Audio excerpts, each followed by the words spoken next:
يا مساء الخير عليكم، مساء وعسل ومساء وفل ومساء ومانجا عليكم حبايبي، عاملين ايه؟ وحشتوني. عاملين النهارده حبة حاجات حلوة كده، بما اننا في موسم المانجا. المانجا رخيصة جدا السنة دي وكتيرة وكلها جميلة ومسكرة وزي الفل. هنعمل النهارده بمانجاية واحدة بس، الكمية اللي انتوا شايفينها دي، وبربع كيلو من الكنافة. يلا نبدأ بقى. انا جبت مانجاية، هستخدم واحدة بس زي ما انتم ما شايفين. انا بحب استخدم الحاجة اللي يكون طعمها حلو او اللي انا بحب اكلها.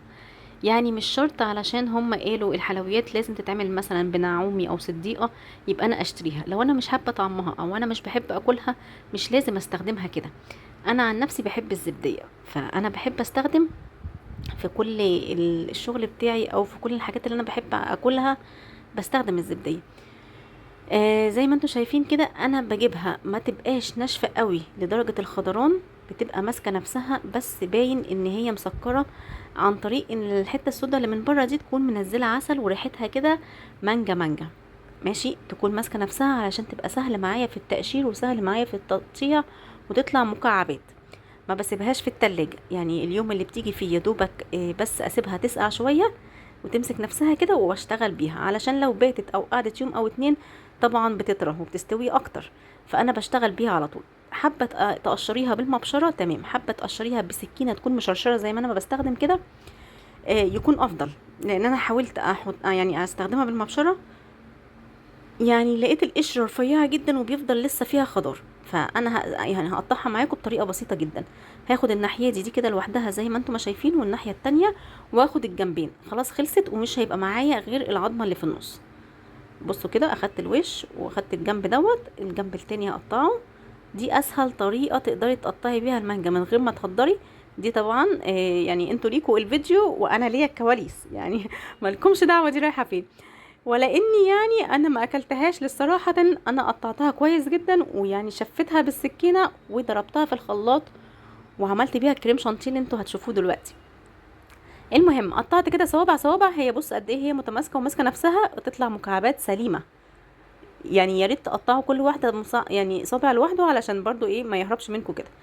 دي اسهل طريقة لتقطيع المانجا، ومش هتاخد معاكي وقت ولا غلبة ولا هتتقطع منك بطريقة وحشة. اهم حاجة تكون السكينة تتحكمي فيها زي ما انت ما ماسكاها كده، تكون صغنونة على قد ايدك تقدر تتحكمي فيها، في نفس الوقت تكون مشرشرة حامية علشان تتقطع لي المكعبات بتاعتي سليمة.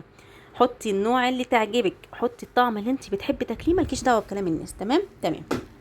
يعني دي من الحاجات الكتيرة اللي هنبتدي نشتغل بيها المانجا، لان ده موسم مانجا وانا بعشق المانجا جدا. يعني لمحب المانجا اتفضلوا عندنا النهارده يلا، انت لسه ما تحطيتيش اللايك وما اشتركتيش في القناه وقاعده بتتفرجي على المانجا، حطي لايك واشتركي في القناه وفعلي زر الجرس وحطي كومنت ومحفز منك. طبعا دي بقى الكنافه مانجا يبقى لازم فيه كنافه.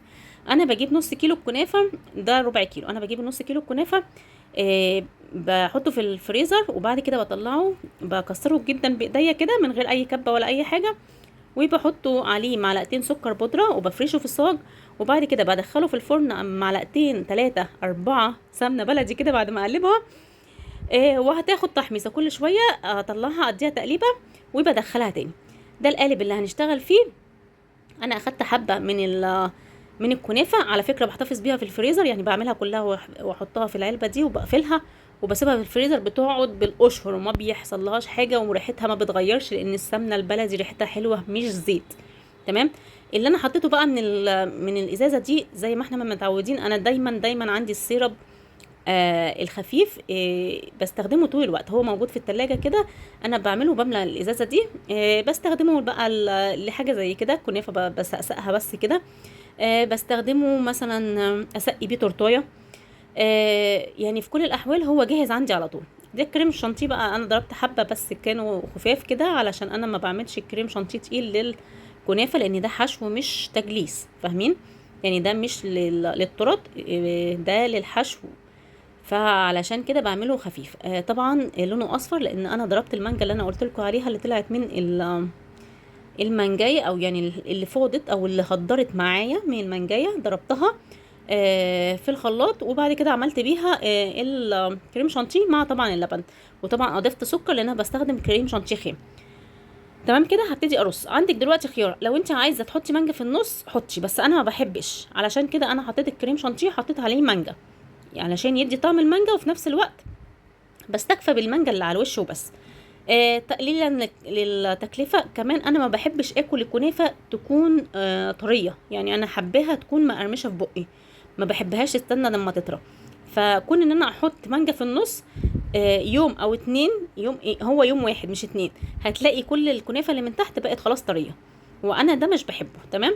طبعا الحبه دول علشان احنا ما قلبناهمش بالسكر في العسل، فانا هبتدي احط ايه، آه العسل او الشربات على الوش. طب انا ما عنديش دوت او مش عامله سيرم، طيب خدي معلقتين عسل نحل وخففيهم بحبه ميه وابداي ايه اشتغلي بيهم. تمام كده. طبعا ما تخففهمش كتير عشان السكر طعمه ما يروحش منهم. هبتدي احط طبقه تاني من الكريم شانتيه، وزي ما انا ما قلت لكم لازم الكريم شانتيه بتاع الكنافه بالمانجا يكون خفيف كده، ما بيبقاش زي اللي احنا بنعمل بيه الروزيتات، بتبقى اخف شويه علشان تكون سهله الفرد، وفي نفس الوقت تقدر تطري سيكه معايا الكنافه، او تقدر الكنافه تتشربه. فاهميني ازاي؟ عفوا. المهم فردت كده بكل سهوله من غير بقى اسباتيولا ولا اقماع ولا دي حاجات مش محتاجه اي ايه، يعني اي خامات، سهله جدا. والقوالب دي بتتباع يعني العلب دي بتتباع عند اي حد بتاع مستلزمات بلاستيك وحلويات، فهتلاقيها سهل. بلاش خالص تقدري ترصصيها في كوبايات، تقدري ترصصيها في العلب اللي انت بتحطي فيها الرز بلبن، اي حاجه عندك تنفع، اي حاجه عندك تنفع. يعني انا حطيت في العلبه دي، وزي ما انتم ما شفتوا كده في اول الفيديو حطيت في العلبه اللي هي نفر واحد، يعني دي مثلا ممكن تتاكل فيها 2 او 3 تنفار. وبعدين حطيت لهم بقى كل ولد العلبه الصغيره، او احنا اللي اكلنا العلبه الصغيره والولاد اكلوا الكبيره دي، لان هي كانت شوكولاته وانا ما حبيتش شكل الشوكولاته عليها، يعني انا هم حبوا يضيفوا على المانجا من فوق شوكولاته، وانا بحبها مانجا صك كده يعني زي ما بيقولوا. المهم فابتديت بقى احط حبه شوكولاته، حتى هي الشوكولاته اصلا ما كانتش راضيه تنزل، كانت معترضه ان هي تغير شكل المانجا الجميل اللي بيلمع ده. حطيت حبه على الناحيه دي من الشوكولاته وحبه من الناحيه دي من الشوكولاته. في حته بقى او لقطه نسيت اقول لكم عليها او نسيت اسجلها بصراحه.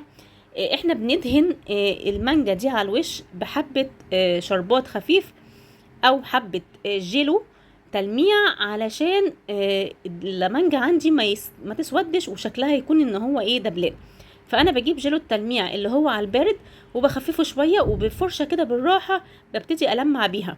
لو انتوا شفتوا التورتايه اللي هي كانت نصها مانجا ونصها شوكولاته، اكيد كنت اخدتوا بالكم من الجيل اللي انا بستخدمه. وده شكل الطاجن الكنافه بالمانجا، وده كان الشكل النهائي. الطبقات باينه جدا، طعمها لذيذ قوي قوي. يلا استناكم في فيديو جديد، ما تنسوش اللايك والشير، وباي باي.